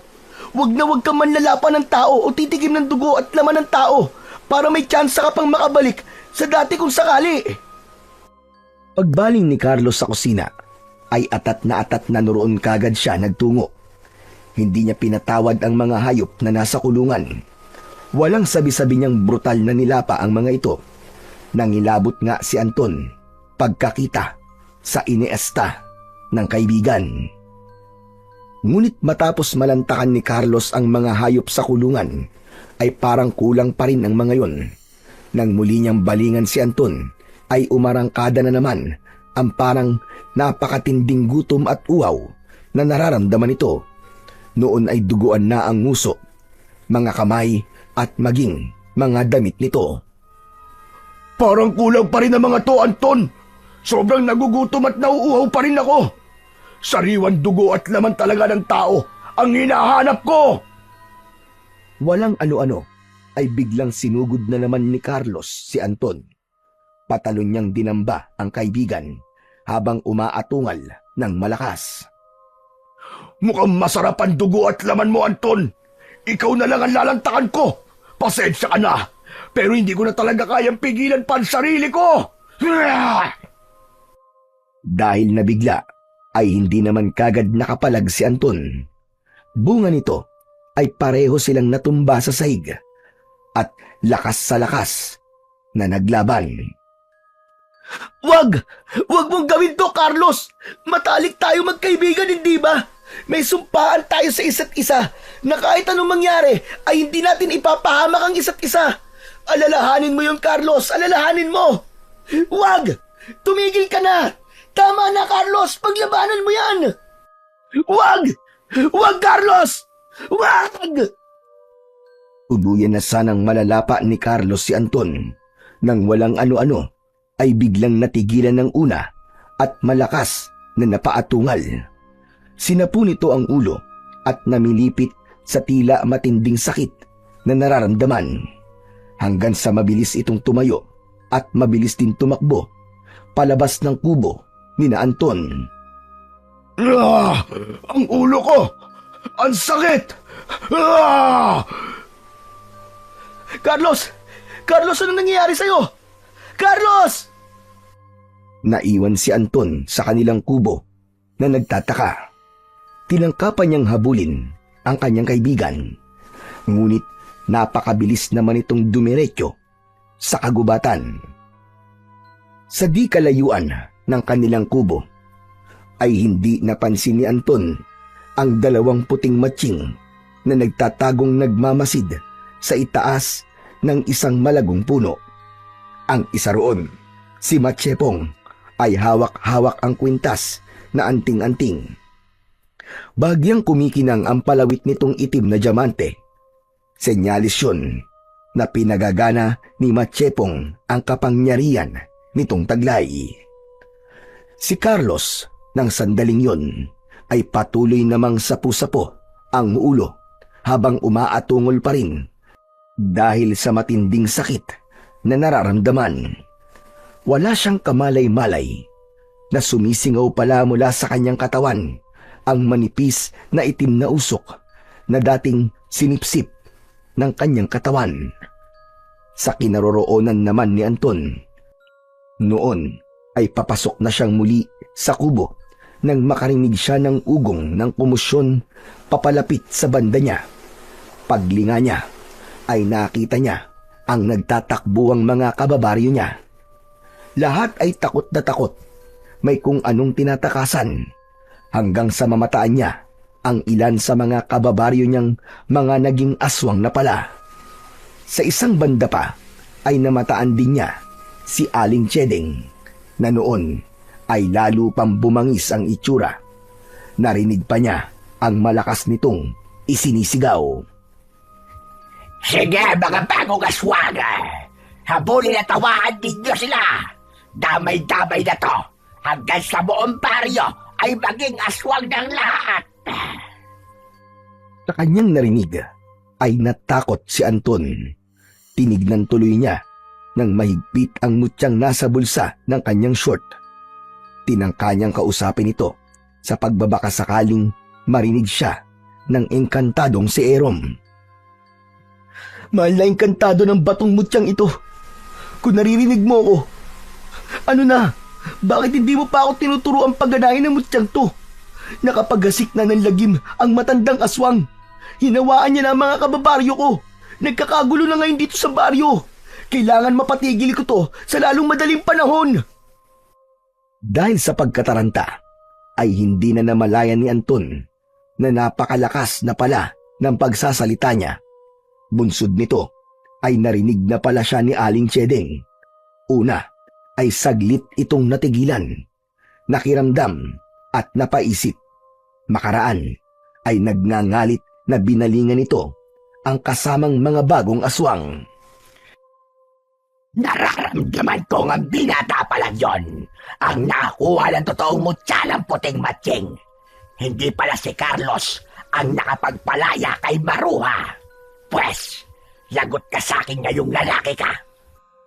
Mga bago kong kalahi, hayon ang isang binata sa kubo na yon. May taglay siyang mutya na kailangan nating masira sa lalong madaling panahon. Dahil kung hindi, ay papatayin niya tayong lahat. Ano pang hinihintay niyo? Sabay-sabay natin siyang sugurin at lapain! Mabilis na nagsisunod ang mga nahawaang mga kababaryo mismo ni Anton sa kanilang kubo. Ngunit sa halip na sumunod sa mga ito, ay natigilan na naman saglit si Aling Chedeng at nakiramdam na naman. Kaya pala ay naririnig niya ang nanginginig na ungol ni Carlos doon sa kagubatan. Ganun nakatalas ang naging pandinig ni Aling Chedeng simula nang saniban siya ng espiritu ni Maruha. Mukhang nasa gubat ang binatang binigyan ko ng anting-anting. Saka teka, parang hindi ko na nararamdaman ang enerhiya ng anting-anting na yon na ibinigay ko. Ano kaya ang nangyari? Kailangan kong puntahan ang lalaking yon. Kailangan mabawi ko ang anting-anting kung sakaling hindi gumana sa kanya. Hindi maganda to. Kailangan may gawin ako. Pagkasabi nun, pasibad na tinahak ni Aling Chedeng ang papunta sa kagubatan. Samantala ay pinagkumpulan na ng mga aswang si Anton sa kanilang kubo. Ngunit nang sandaling yon ay gumagana na ang enerhiya ng tangan ng mutya. Naririnig na rin niya ang tinig ni Erom. Sinunod niya ang utos nitong magpalabas ng maraming puting matching na puro kamuka ni Matsepong. Ang mga ito ang naging katulong niya sa pakikipaglaban sa mga aswang habang nakikipaglaban sina Anton at ang mga matching. At dahil sa madagundong na ingay ng kanilang rambulan, ay maririnig ang pagsigaw ni Lolose na naroroon pa rin, nagkukulong sa nakasarang sarili nitong kwarto. Anton na po! Ano nangyayari dyan sa labas? Ayos ka lang ba po? Anton na po ko! Sumagot ka! Diyos ko! Ano na ba nangyayari? Magsabi ka lang, Anton, kung lalabasin na kita para tulungan ka! Anton na po! Huwag na wag po kayong lalabas dyan, Lolo! Maraming mga aswang dito! Naawaan na po mga kababaryo natin!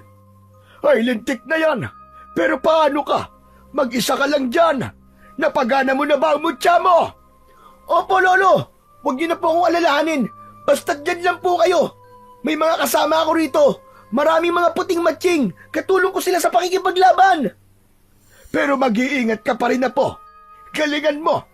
Huwag mong hahayaang matalo kayo!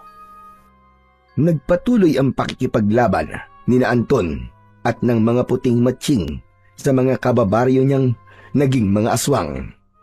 Ngunit habang tumatagal ang laban, ay parang lalo namang tumitindi ang bagsik, lakas at liksi ng mga ito. Kaya naman ay nahihirapan na sina Anton. Naisipan niyang muling kausapin ang engkantadong si Erom sa pamamagitan ng kanyang mutya. Mahal na engkantado, lalo lumalakas at bumabangis po mga aswang. Nagsisimula na kami madihado sa kanila. Ang ilan po sa mga matching na kasama ko ay tuluyan na po nalapa. Kumukonti na po ang bilang nila kumpara sa mga aswang.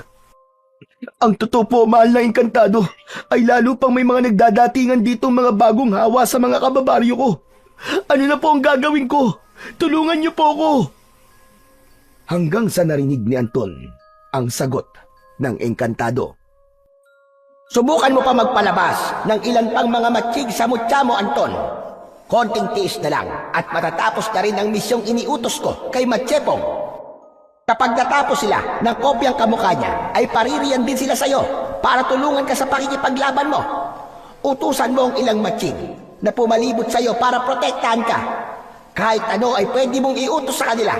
Ikaw na ang bahalang mag-isip ng kung ano-ano ang mararapat na iuutos mo sa kanila para hindi kayo tuluyang madihado. Sige na, kumilos ka na! Samantala, sa kinaroroonan naman ni Carlos ay naroroon na rin si Matsepong at ang kopyang kasama nito. Si Aling Chedeng ay naroroon na rin. Siyempre, ang dalawang matching ay lihim lang na nagtatago sa tuktok ng puno. Nagmamasid sila sa magaganap sa pagitan ni na Carlos at Aling Chedeng. Sinasabi ko na nga ba? At nandito ka lang na lalaki ka. At naging aswang ka na rin pala ng tuluyan. Pwes, ngayon ay magkakampi na tayo. Pareho na tayong kampon ng kadiliman. Siya nga pala, nasaan ang anting-anting na kwintas na ibinigay ko sa'yo? Bakit hindi ko maramdaman sa'yo ang enerhiya nito? Hindi kumikibo si Carlos. Hindi rin ito nililingon si Aling Chedeng. Pirmi lang itong nakatalikod. na parabang naistatwa na lang doon. Bahagya rin itong nakayuko na parabang may kung anong nangyayari dito. Hoy, bilatang aswang! Harapin mo ako! Ibigay mo sa akin ngayon din ang kwintas ko! Kailangan ko siya para matalo natin ang kaibigan mong siya palang totoong nakakuha ng mutya. Ang mutya pala na nakuha mo ay peke. Inisahan tayo ng tusong matching na engkantado. Dali na, akin na! Ibigay mo na sa akin. Kung hindi, ay matitikman mo kung gaano na ako kabangis ngayon. Kahit kapareho kitang aswang, ay pwede kitang lapain. Ngunit nanatiling walang kibo at hindi kumikilos si Carlos. Walang kamalay-malay si Aling Chedeng na matatalim pala ang titig ng mga mata ng nakatalikod na binata. Parang tumitsyempo ito at hinihintay lang na ang matanda ang unang kumilos. Nangangatal na ang matutulis nitong pangil sa naglalaway na bunganga. Maging ang matutulis nitong mga kuko ay pigil na pigil ang panggigigil. Si Matsyepong naman at ang kasamang kopya nito sa itaas ng puno ay pinagtutulungang himas-himasin ang anting-anting na kwintas ni Aling Chedeng. Noon ay nababalot na ng manipis na puting usok sa halip na itim sana. Ang palawit nitong diamanteng kulay itim, nangangahulugang yun na ay nabaligtad na ang taglay nitong kapangyarihan. Walang ano-ano ay napansin ni Aling Chedeng na may mga itim na usok na pumapasok sa katawan nito. Dahil dito, nagtataka itong nagpalinga-linga sa paligid hanggang sa may maramdaman itong kakaiba. Sandali! Teka nga! Parang may nararamdaman akong kakaibang enerhiya sa paligid. Anong enerhiya kaya ito? Kakaiba siya. Saan ba yun nang gagaling? Yung kaya ang dahilan kung bakit parang may nasisip-sip na itim na usok ang katawan ko. Parte ng espiritu ni Marua. Inang Marua, ano ang ibig sabihin nito? Hindi ko maintindihan. Nanlaki ang mga mata ni Aling Chedeng matapos nitong marinig ang bulong ni Marua sa kanyang isip. Kasunod nito ay napatingala ito at tiyempong namataan ang dalawang puting matching sa puno. Sa pagkabigla naman ng dalawang matching ay nataranta ang mga ito. Bunga nito ay nabitiwan ng mga ito ang anting-anting na kwintas ni Aling Chedeng. Nang pabagsak na ang kwintas, ay sinamantala namang pasibad na tumakbo ni Aling Chedeng sa tangkang saluhin yon. Ngunit pagkasalo nito ay napasigaw naman ng malakas, kaya pala ay napaso siya ng matindi. Wisit ang mga kamay ko! Aray ko! Nakahayop kayong mga matching kayo! Anong ginawa niyo sa kwintas ko? Pwes, magbabayad kayo ngayon sa akin! Hintik lang ang walang ganti! Gamit ang isa pa niyang suot na makapangyarihang kwintas na may palawit ding itim na diamante, ay may pagaganahin sanang kung ano ang matanda laban sa dalawang puting matching. Pero bago pa man ito magawa yun, ay hindi na nito napansin ang mabilis na pagsugod dito ni Carlos. Hayop ka! Ikaw ang magbabayad ngayon sa aking matanda ka! Ikaw ang dahilan kung bakit ako naging ganito! Niloko mo ako! Niloko mo ako! Matinding naglaban ang dalawang aswang. Dahil mas malakas si Aling Chedeng kay Carlos, dahil nakasanib dito ang espiritu ni Marua, ay katakot-takot na mga kalmot sa muka at katawan ang natanggap ng binatang si Carlos. Halos magtalsikan ang kanyang mga dugo at ilang piraso ng kanyang natuklap na mga balat. Ako pa talaga lalabanan mo! Pwes, tikman mo ang bagsik kong estupido ka! Baka hindi mo nalalaman Nakasanib sa akin ang espiritu ni Inang Maruha. Nang puntong yun ay biglang nagbago ang pang-amoy ng binatang si Carlos. Biglang natakam siya sa amoy ng dugo ng matandang aswang. Dahil dito ay napaatungal siya ng malakas at lalong bumangis ang kanyang itsurang pagkaaswang. Kapansin-pansin din ang mga natamo niyang malalaking kalmot ay unti-unting naghihilom. Nang mapansin nga rin ito ni Aling Cheding ay natakot ito habang nagtataka. Ano ito? Hindi maaari. Naghihilom ang kanyang mga sugat. Anong ibig sabihin ito? Inang Maruha, huwag mo sabihin nilagyan mo siya ng kakaibang kakayahan. Pakikinggan pa lang sana ni Aling Cheding ang ibubulong ni Inang Maruha. Ngunit bigla na itong dinamba ni Carlos at takam na pinagkakakagat sa leeg ang matanda. Dahil sa pagsibasib na yon ni Carlos sa leeg ng hindi na nakapalag na matanda, ay bigla itong unti-unting nanghina. Lumagapak itong parang nalantang halaman sa damuhan. Ayop ka! Humanda ka sa akin, binata! Sa oras na malagpasan ko rin ito! Inang Maruha! Paghilomin mo ang leg ka! Madali ka, tulungan mo ako! Pagluro-lurayin ako ng lalaking ito! Hayop ka! Ngunit kakaiba ang nangyari kay Aling Cheding. Una ay nagtaka ito kung bakit biglang ayaw na itong bulungan ni Maruha. At nang makita nitong parang lumalabas ang espiritong itim ni Maruha, ay nanlaki ang mga mata nito. Lalo na nang mamataan ito ang sariling unti-unting bumabalik sa anyo ng pagiging tao. Ano ito? Anong nangyayari sa akin? Bakit nawawala ang pagkaswang ko? Ano to? Hindi. Hindi ito maaari! Sinubukan pang paganay ni Aling Cheding ang isa nitong anting-anting na kwintas. Ngunit halos mapaiyak ng kahit ito ay ayaw na ring gumana. Kaya naman ay galit na muli nitong binalingan si Carlos. Hayop ka! Hayop ka talaga, lalaki ka! Anong ginawa mo sa akin? Ibalik mo ang pagkaswang ko!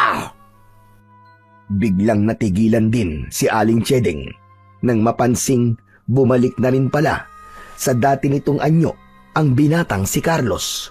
Noon ay pinulupot na nito ang anting-anting na kwintas ni Aling Cheding na naihulog ng dalawang matching kanina.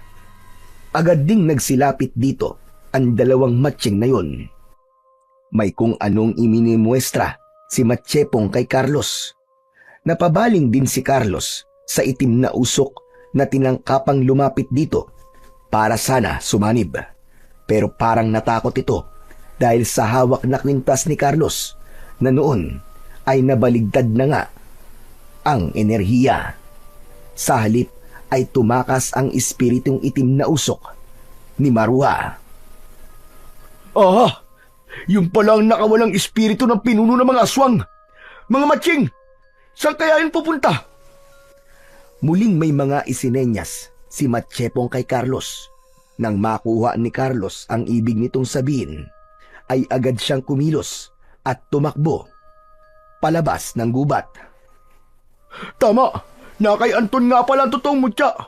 Malamang na siya ang pupunta ng espiritu ng aswang na yun. Tara na mga matching, punta natin si Anton! Naiwan si Aling Cheding sa gubat na nagtataka at patuloy na nanghihina. Mga hayop! Paano nangyari sa akin ito at sa mga anting-anting ka? Nabaligtad ba ng lalaking yon? Putek, hindi ko naisip ito. Malamang nakagagawa nito ng buwisit na inkantadong yon. Naisahan na naman ako ng tusong puting mga matching na yon. Hayop, Mga hayop kayo! Samantala, sa kinaroroonan nga ni Anton, nagtungo ang espiritu ni Marua. Lihim itong sumanib sa isa sa mga aswang na kinakalaban ni na Anton. Biglang lumakas at lumiksi ang nasanibang aswang na yon. Nagmamadali nitong pinatumba ang mga puting matching at nagsikap na makalapit kay Anton. Nang makalapit na kay Anton ang aswang na yon, ay siya namang pagdating ni na Carlos at ng dalawang puting matching. Dahil may isinenyas kagad si Matchepong kay Carlos, ay kumilos kagad siya nang maintindihan ito. Muling nag-anyong aswang si Carlos at isa-isang pinagkakagat ang mga taga-baryo nilang naging aswang. Ang resulta nito'y unti-unting nanumbalik sa dati nilang anyo ang mga nakagat ni Carlos dahil sa nabaligtad na epekto ng enerhiya ng anting-anting na kwintas na nasa kanya. Kung si Aling Chedeng ay nangyayanggaw, ang kagat naman niya ay tagabaligtad ng mga nayanggaw. Nagpatuloy ang pagkagat ni Carlos sa mga nayanggaw niyang mga kababaryo hanggang sa ang natitira na lamang ay ang aswang na sinaniban ni Inang Marua. Dahil desperado na rin, ay itinuloy pa rin ng aswang na sugurin si Anton. Tinulungan siya siyempre ni Carlos at ng mga puting matching ni Anton. Pinagtulungan nilang talunin si Marua hanggang sa nagtagumpay silang mapatumba ang nagwawalang aswang. Agad itong kinagat ni Carlos sa leeg. Bunga nito'y nanumbalik sa dating anyo ang kababaryo nilang yon. Samantala, ang espiritu naman ni Marua ay muling lumabas sa katawan nito at galit na nagmumurang isinumpa si Anton. Nang punto namang yon ay narinig ni Anton ang bulong ng engkantadong si Erom.